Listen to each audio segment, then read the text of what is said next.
이 매출세액에서 내가 구매했던 여러 가지 매입세액을 차감을 하고, 그리고 그 밖에 경감이나 공제세액이 있다면, 그리고 신용카드 등 발행 공제세액이 있다면 그 공제 감면을 받은 후에 최종적으로 납부가 이루어진다고 보시면 됩니다.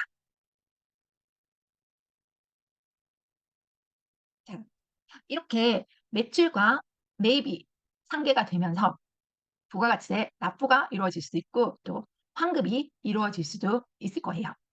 이럴 경우 저희가 받은 매입세액이 바르게 공제가 되었는지, 아니면 잘못 넣어서 공제를 받을 경우에는 어 징수가 될 수 있어요. 세무서에서 부가세 신고한 자료를 보고 '이거 공제받지 말아야 될 건데 공제를 받았구나.' 해서 추징이 될 수가 있는 문제가 발생을 하게 됩니다. 이 문제가 어떻게 발생을 하는지, 어떤 매입 자료를 받아서 그런 문제가 발생하고 어떤 매입세액은 공제가 가능한지 하나하나 살펴보도록 하겠습니다. 여기 보시면 비영업용 소형 승용차 구입, 임차, 유지에 관한 매입세액이라고 되어 있는데요. 예를 들어 저희가 렌트카를 영위하는 자로부터 승용차를 임차를 한 경우에요. 임차를 해서 세금 계산서를 발행을 받았단 말이에요. 이럴 경우 이 매입세액이 공제가 되느냐 안 되느냐를 따지는 건데요. 세법에서는 이 매입세액, 렌트카 영위를 위한 승용차를 임차한 경우에 매입세액은 공제하지 아니한다라고 되어 있습니다. 세법에서는 공제가 가능한 차량과 공제가 되지 않는 차량으로 나뉘어져 있는데요. 공제 가능한 차량이란 예를 들어 승합차, 9인승 이상의 봉고, 승합차 또는 1000cc 이하의 경차, 개별 소비세가 없는 경차인 경우, 그리고 밴 같은 경우에도 그 운전석과 보조석 외에 뒤에 짐을 실을 수 있는 그런 밴, 그러니까 그런 종류의 업무용으로 화물을 싣거나 이제 물건을 나를 수 있는 용도의 그런 차량, 그리고 경차 같은 경우에만 그 구입 대금 그리고 유지 비용을 매입세액을 공제를 해 주게 되어 있어요. 아래에 보시면 이제 비영업용 소형 승용차에 대한 대리운전 용역에 대한 매입세액 공제 여부를 묻고 있는데요. 개별 소비세가 과세되는 소형 승용차의 유지 및 대리운전 업체로부터 대리운전 용역을 제공받고 교부받은 세금 계산서 매입세액은 공제받지 못한다고 되어 있습니다. 이 이유가 앞서 말씀드린 그런 차들에 대해서 공제 가능한 차량과 공제되지 못하는 차량이 나눠져 있다는 그 내용 때문에 이렇게 공제를 받고 받지 못하는 내용으로 구분이 됩니다. 쓰지 마. 나 업무에 썼어." 말하는데 그 업무에 썼다는 게 중요한 게 아니라 이 비영업용이라는 이 문제, 그러니까는 나눠져 있는 열거된 내용에 해당이 되지 않는다면은 매입세액 공제를 받을 수가 없다는 문제가 발생을 하게 되는 거죠.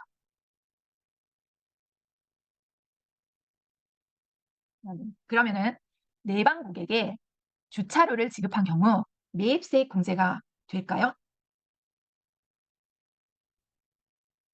사업자가 자기 고객 이제 사무실로 고객들이 찾아오죠. 차를 몰고 오면은 이제 패킹을 하게 되어 있죠. 그 주차료를 이제 월 임차료를 내고 매입세금 매입세금 계산서를 이제 발급을 받는 거예요. 이럴 경우에 공제가 가능하냐를 묻는 건데요. 사업자가 자기 고객을 위해 임차하여 사용하는 주차장의 임차료에 관한 매입세액은 부가가치세법에 의해서 매출세액에서 공제가 된다고 되어 있습니다. 다만 사업자가 회사 업무용으로 그 일부를 임차를 해서 주차장 임대료를 납부를 하고 있다면 그 임대료에 대해서는 매입세액 공제가 되지 않는, 내가 쓰고 있는 비영업용 소형 승용차에 주차하는 임차료는 공제가 되지 않습니다. 이 부분이 차이가 있는 거죠. 제가 앞에서 말씀드린 그 내용이에요. 이제 지금은 개인 사업자가 예를 들어 가족 명의의 신용카드로 사업에 관련된 물품을 구매를 하거나 뭐 재화 용역을 제공을 받았을 때 이게 신용카드 매입세 공제를 받을 수 있느냐 없느냐의 질인데요. 여기에서는 가족이 가족 명의의 사용한 신용카드가 카드라 하더라도 사업과 직접적인 연관이 있고 사업에 사용되었음을 확인할 수 있다 하면, 객관적으로 확인이 된다고 하면은 매입세액을 적용받게 해 주고 있습니다. 또한 종업원의 신용카드를 사용해서 매입세액 공제를 받을 수가 있는데요. 법인 사업자가 자기 과세 사업과 관련해서 재화를 또는 용역의 대가를 당해 법인 명의의 신용카드 또는 그 소속된 임직원, 종업원의 명의의 카드를 사용하여 지급한 경우에는 음 매입세액 공제를 받으실 수 있어요.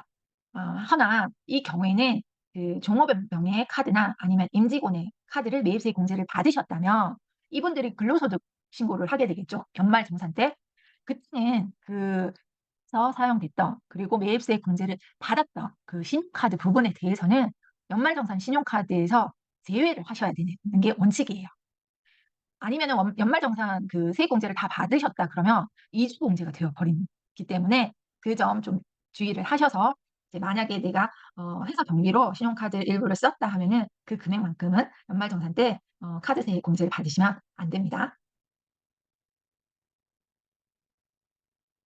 자, 그러면은 해외에서 사용한 신용카드는 어떨까요?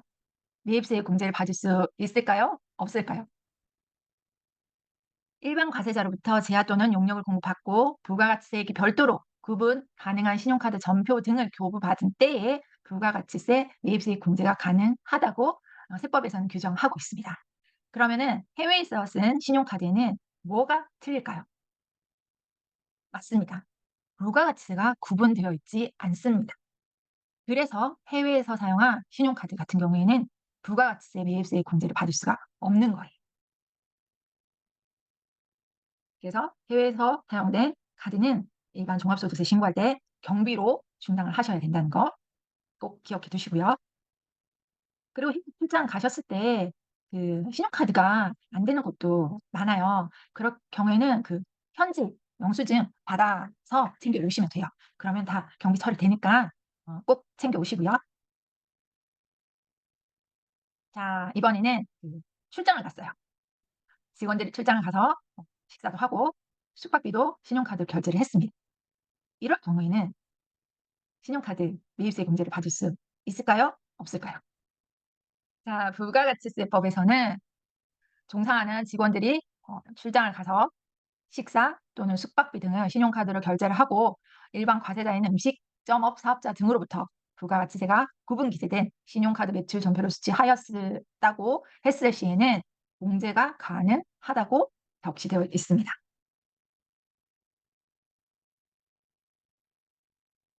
자, 그러면은 이번엔 통행료인데요. 이 통행료를 신용카드로 어, 발행을 받았어요. 이럴 경우에 공제가 될까요? 안 될까요? 자, 통행료의 경우 한국도로공사의 통행료는 국가가 공급하는 용역이기 때문에 부가가치세가 면세되므로 공제받을 수가 없습니다. 허나 민자고속도로 같은 경우에는 그 통행료로 받은 신용카드를 매입세 공제를 받을 수가 있습니다. 구분되시죠? 한국도로공사 건은 국가에서 발행하는 건 면세이기 때문에 받을 수가 없다. 하지만 민자도로 같은 경우에는 받을 수가 있다. 참고하시고요.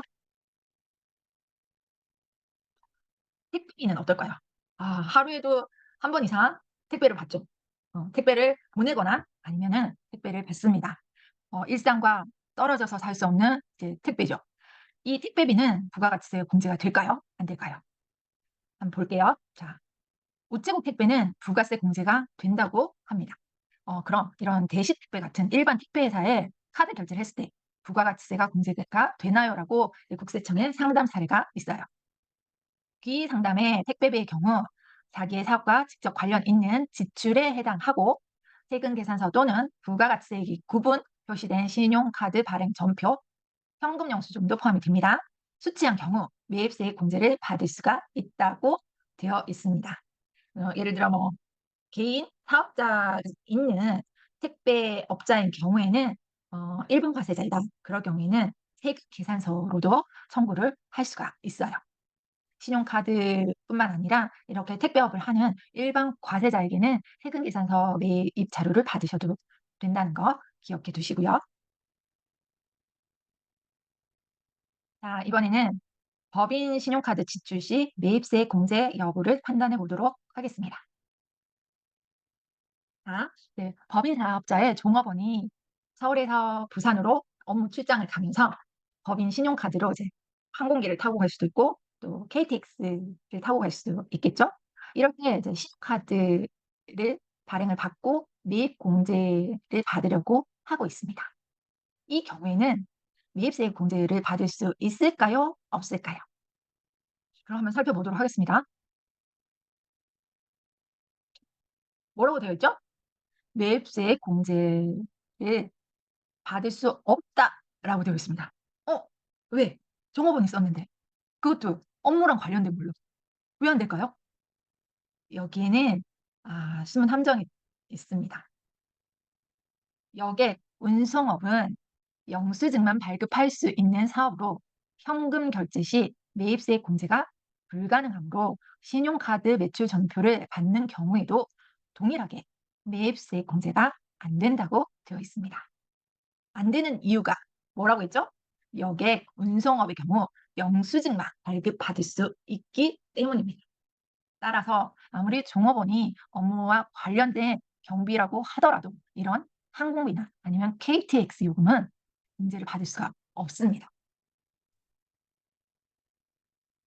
자, 저희가 앞에서 살펴본 여러 예제들이 있었는데요. 그 예제들을 한 표로 요약을 한번 해 봤습니다. 자, 직원의 회식비 지출은 매입세 공제가 가능했고요. 또 직원의 사기 진작을 위한 영화나 뮤지컬 아니면 놀이공원 등의 관람을 위한 입장권은 영수증 발급 대상자와의 거래이기 때문에 매입세 공제를 받을 수가 없었습니다. 거래처의 접대비 지출은 어땠나요? 당연히 매입세 공제를 받을 수가 없었고요. 또 영업사원의 출장 시 식비나 숙박비 지출은 매입세 공제가 가능했습니다.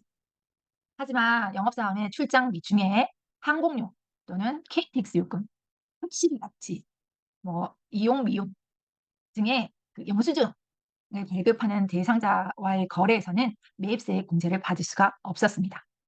택시 같은 경우에는 매입세 공제가 가능했고요. 통행료는 둘로 나뉘어졌는데요. 한국도로공사와 한 통행료는 매입세 공제를 받지 못했고 민자고속도로의 통행료 같은 경우에는 매입세 공제를 받을 수가 있었습니다. 여러분들도 지금 여러 가지 사례를 한번 살펴보았는데요.